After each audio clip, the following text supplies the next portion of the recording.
Indonesia. Tanahnya yang subur merupakan surga bagi tanaman kaya manfaat. Kali ini di lereng Gunung Muria, saya akan mencari salah satu tanaman yang umbinya pada zaman dahulu sering dikonsumsi masyarakat. Di sini ya Pak ya? Oh, berarti kita udah sampai di lokasinya, tapi kita harus jalan ke atas sana untuk mencari salah satu tumbuhan yang menjadi sumber pangan bagi warga desa sini ya Pak. Ikuti jejak saya, jejak petualang. Cana discolor atau ganyong dahulu banyak ditanam masyarakat Jawa di pekarangan rumah maupun sebagai tanaman tumpang sari di kebun.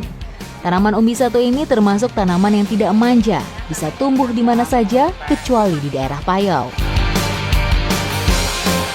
Ada tanaman hias di tengah hutan.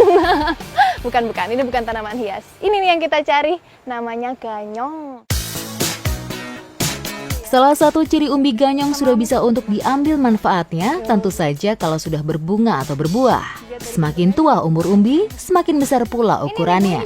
Seratnya pun semakin padat. Bedanya tipis banget sama? Hampir sama. Iya, sama kunir ya? Ah, tuh lihat tuh. Ini ganyong, ini kunir, hampir nggak ada bedanya sih Bu. Cuma baunya yang beda. Iya, jadi kita bisa membedakan kedua daun ini tuh dari baunya. Kalau ini kan baunya bau seger gitu ya. Kalau ini ya bau daun, nggak ada baunya ya.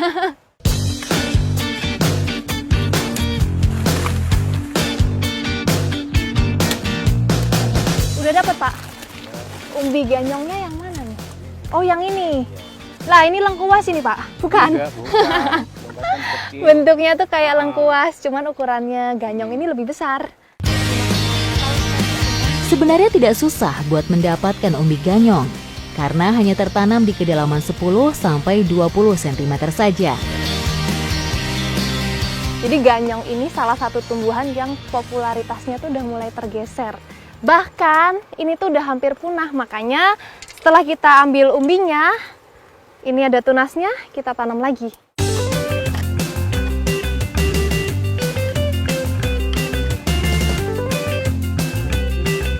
Udah kita tanam, tinggal tunggu kurang lebih 6-8 bulan, udah bisa kita panen lagi umbinya. Tergantung musim sih, kalau misalnya musim hujan dia lebih cepet ya Bu ya? Oke. Meski sudah mulai jarang dikonsumsi, masyarakat desa Rahtawu masih terus menjaga keberadaan tanaman umbi satu ini di kebun mereka. Manfaatnya sebagai sumber makanan pengganti nasi sudah benar-benar dipahami oleh masyarakat sini. Ini lokasinya bener-bener di pinggir jurang gini ya Pak? Aduh bapaknya nih cari lokasi yang di pinggir jurang. Bukan cari lokasi sih, emang adanya di bawah situ. Ayo Bu.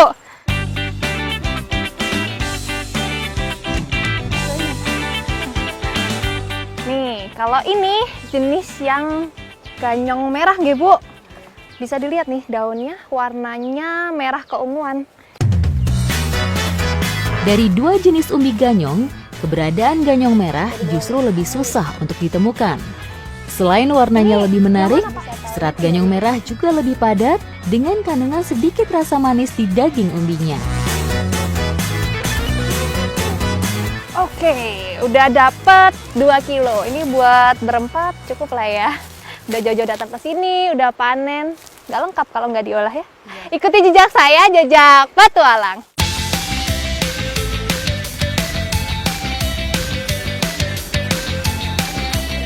Siapa yang tak kenal makanan bernama getuk? Sebuah kudapan khas Jawa yang berbahan dasar singkong. Namun masyarakat Rahtawu juga menggunakan ganyong untuk membuat getuk. Tak lain karena ketersediaan ganyong di sini jauh lebih banyak jika dibandingkan singkong sendiri.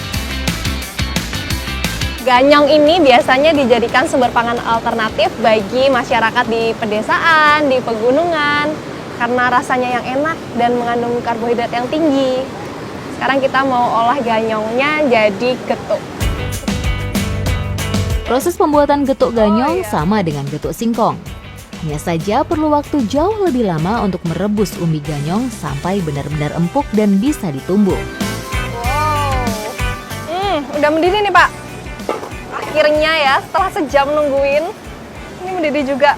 Dan ini prosesnya tuh sama kayak bikin getuk telo, jadi harus direbus, habis direbus dikupas, habis dikupas dideplok, udah siap ya Bu? Untuk mengupas kulit umbi ganyong, sebaiknya dilakukan ketika masih hangat.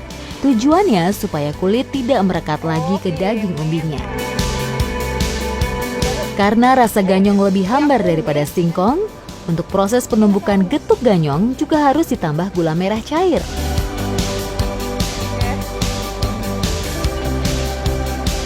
Wow. Mari kita makan nih. Makan ya, Bu.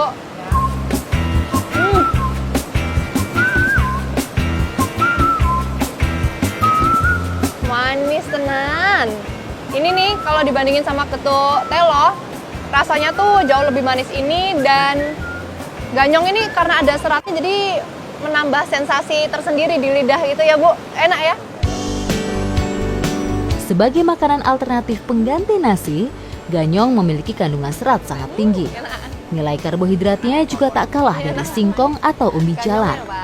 Namun keunggulannya, rendah kadar glukosa yang bisa menyebabkan diabetes. Selain rasanya yang enak, ganyong ini tuh mengandung karbohidrat yang tinggi. Jadi cocok untuk saya ya, Bu ya. Untuk menambah energi, jadi siap untuk melanjutkan petualangan selanjutnya. Ikuti jejak saya, Jejak Petualang.